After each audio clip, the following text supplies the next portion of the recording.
এই যে আমরা বলি না যে কি, এই যে কি কয় হর্ষই কি আর কয় দীর্ঘই কি, এই দুটোর মধ্যে তফাৎটা কি?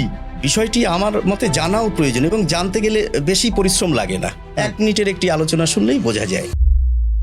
খুব স্ট্যান্ডার্ড বাংলা পত্রিকার ক্ষেত্রেও দেখছিলাম যে জয়, এই জয় বানানের ক্ষেত্রে বহু ক্ষেত্রে জয়ের তলায় বিন্দু দেওয়া হতো, মানে বয়ের নিচে বিন্দু দিয়ে র, ডয়ের নিচে বিন্দু দিয়ে র, সেগুলো আমরা দেখেছি। কিন্তু জয়ের নিচে বিন্দু দিলে কি হয় সেটা, এটা দেখে আমাদের মনে হয় যে এটি হয়তো আনন্দবাজার পত্রিকারই সৃষ্টি, কিন্তু তা একেবারেই নয়। এর ইতিহাস কিন্তু আরও অতীত।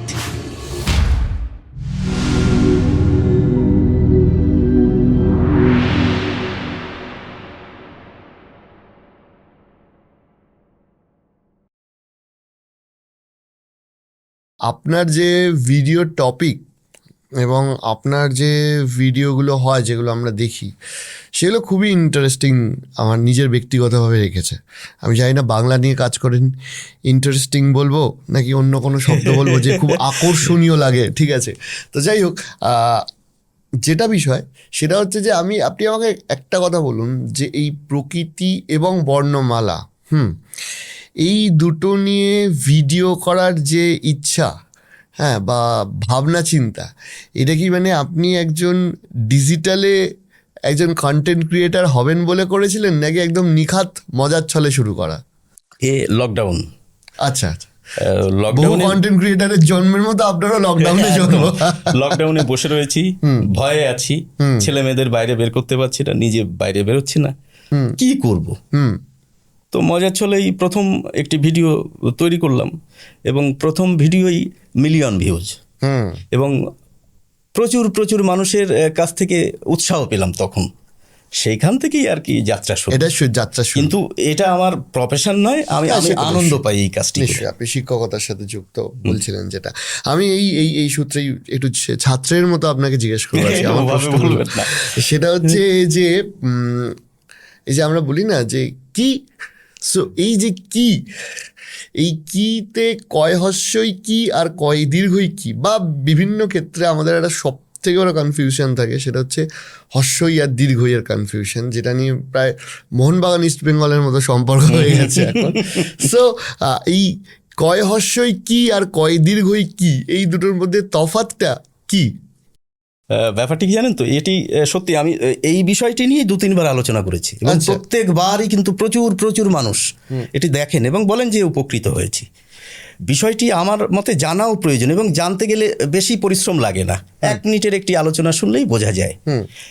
আমি যদি আপনাকে জিজ্ঞাসা করি আপনি দুপুরবেলায় খেয়েছেন কি, আপনি কিভাবে উত্তর দেবেন?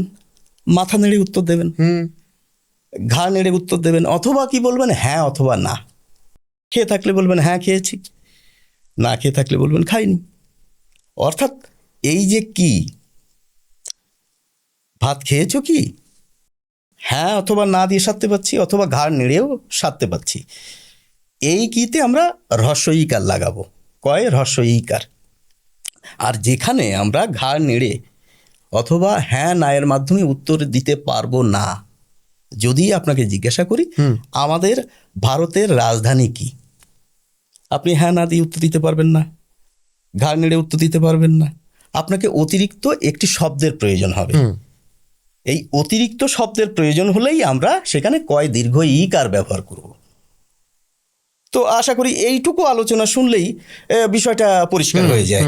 না সেইটা তাহলে হর্ষই আর দীর্ঘই কি নিয়ে এই যে কনফিউশন, এটা কি শুধু কি শব্দের জন্যই প্রযোজ্য, না নাকি বিভিন্ন ক্ষেত্রে বিভিন্ন লজিক কাজ করে? মানে ইন জেনারেল আমরা যেটা শুনেছিলাম যে যেখানে ইটা একটু হালকা হবে সেটা হর্ষই, আর যেটার ইটা একটু খুব দৃঢ় হবে সেটা হচ্ছে দীর্ঘই। ব্যাপারটা নামে কিন্তু তাই বোঝায়, হ্রস্ব ই। হ্রস্ব মানে কি, ছোট ছোট ই, দীর্ঘ ই মানে বড় ই। অর্থাৎ আমি যদি মুখে বলি ই ই ই ছোট করে বললাম, এটি হচ্ছে হ্রস্ব, আর ই এটি হচ্ছে দীর্ঘ। এটি তো তফাৎ। এবং আপনি যদি সংস্কৃত পড়েন অথবা আপনি যদি হিন্দি ভাষায় পারদর্শী হন, তাহলে দেখবেন ওদের ওখানে কিন্তু এই তফাৎটা রয়েছে। হ্রস্ব ইকে ছোট করে বলতে হবে, দীর্ঘ ইকে বড় করে বলতে হবে। হুম কিন্তু আমাদের বাংলা ভাষায় আমরা বর্ণমালায় রেখে দিয়েছি, হুম বানানে রেখে দিয়েছি, কিন্তু উচ্চারণে উচ্চারণে দুটোরই এক। না না, আমরা উচ্চারণেও উল্টো পাল্টা করি তো। হ্রস্বই আর দীর্ঘই তো বলে না লোকে, হস্যই দীর্ঘই বলে। হ্যাঁ হ্যাঁ, সেটাও আছে। ফলে আপনি এই যে শব্দের যে উচ্চারণ, সেটা দিয়ে তো এটাও ব্যাখ্যা পাবেন না যে এটার মানেটা কি। কারণ যদি আমি আপনাকে বলি যে হস্যই, তো হস্যই এর তো কোনো না, আপনি কিন্তু হ দিয়ে শুরু করেছেন, উচ্চারণটা হচ্ছে হস্য। হস্য অনেকেই বলেন, কিন্তু আপনি এই শব্দটা শুধুমাত্র কিছু মানুষ বলেন তা নয়, বহুমান, প্রায় প্রায় প্রতি মানুষ বলে। হ্যাঁ, হস্য এবার দীর্ঘ। হ্যাঁ, এবার আপনি তো বেশ প্রমিত, মানে শিক্ষিত বাঙালিকে বলতে শুনেছি। এবার আপনি যদি বলেন রস্যই, আমি রস্যইও বলতে শুনেছি, এবং আরও এদিক ওদিক করে এই বর্ণটির নাম কিন্তু বলেন অনেকে। কিন্তু বানানে তফাৎ রেখেছি আমরা। নদী বানানে আপনি হ্রস্ব ইকার দিতে পারবেন না, দীর্ঘ ইকার দিয়েই লিখতে হবে। কিন্তু এই জায়গায় একটি নব সংযোজন এসে গেছে, সেটি হচ্ছে এই, আমি যদি একটি সহজ উদাহরণ দিয়ে বলি, শ্রেণী বানান কি? আমরা যারা একটু বয়স্ক তারা বলবো শ্রেণী বানান দীর্ঘ ইকার দিয়ে লিখতে হবে, কিন্তু আমরা জানি যে বর্তমানে বানানটি পরিবর্তিত হয়ে গেছে। বর্তমানে কিন্তু শ্রেণী বানান হ্রস্ব ইকার দিয়ে লেখা হচ্ছে। বিষয়টি কি? গভীরে যেতে গেলে সমস্যা। 1936 সাল কলকাতা বিশ্ববিদ্যালয়ে একটি বানান বিধি সংস্কার করে, সেই বানান বিধিতে দেখা যাচ্ছে, অর্থাৎ সেই নিয়মকে সামনে রেখে অভিধান যদি আমরা খুলি, সেখানে শ্রেণী বানান দুটিই পাবো, হ্রস্ব ইকার দিয়েও লেখা হচ্ছে, দীর্ঘ ইকার দিয়েও লেখা হচ্ছে। অর্থাৎ সংস্কৃতে শ্রেণী বানান দুটোই শুদ্ধ, হ্রস্ব ইকার দিয়েও লিখতে পারবেন, দীর্ঘ ইকার দিয়েও লিখতে পারবেন। কিন্তু আমাদের উচ্চারণ কি? হ্রস্ব দীর্ঘ দুটোরই উচ্চারণ এক। আমরা দীর্ঘ ইকারেরও উচ্চারণ ছোট করে করি। তাহলে যেহেতু আমাদের প্রবণতা হ্রস্ব ইয়ের দিকে, এবং দুটোই যেহেতু ঠিক, দীর্ঘ ইকার দিয়ে লেখো আর হ্রস্ব ইকার দিয়ে লেখো, দুটোই ঠিক, তাহলে তো আমরা একটিকে গ্রহণ করতে পারি। সেই জন্য এই ধরনের যে সমস্ত শব্দ রয়েছে, দুটো বানান সংস্কৃতে শুদ্ধ, হ্রস্ব ইকার দীর্ঘ ইকার দুটোই যেখানে শুদ্ধ, আমরা একটিকে নিয়েছি। সেই জন্য আমরা আগে লিখতাম দীর্ঘ ইকার দিয়ে, কিন্তু অভিধানে কিন্তু হ্রস্ব ইকার দিয়েও ছিল শব্দটা। বর্তমানে হ্রস্ব ইকার দিয়ে লেখা হচ্ছে। তার মানে এই নয় আমি যে কোনো শব্দ হ্রস্ব ইকার দিয়ে লিখে দেব। যেমন নদী বানানে কিন্তু কোনো বিকল্প নেই, ওখানে নদী বানান সংস্কৃতে একটি শব্দ রয়েছে দীর্ঘ ইকার দিয়ে, সুতরাং আপনাকে কিন্তু ওটা দীর্ঘ ইকার দিয়ে লিখতে হবে। তাহলে এই সূত্র ধরে আরও বিভিন্ন শব্দ যেগুলো রয়েছে, যেগুলোর হয়তো বিভিন্ন পরিবর্তনের মধ্যে দিয়ে আসছে।